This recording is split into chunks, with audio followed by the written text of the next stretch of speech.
আমাদেরকেও পথে হাঁটাবেন না, আমরাও পথে হাঁটতে চাই না। আজকে জাতীয় সমাবেশের মাধ্যমে আপনাদেরকে আমরা বারবার অনুরোধ করছি, এরপরে যদি আপনাদের দুর্যোগ না হয় তাহলে কিন্তু পরবর্তীতে আমরা কঠিন কর্মসূচি যেতে বাধ্য হব।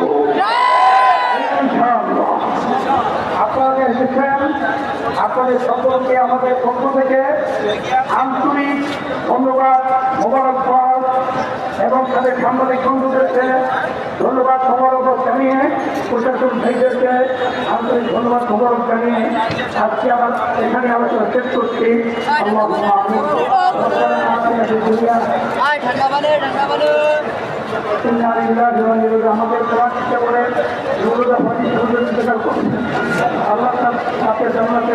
আল্লাহ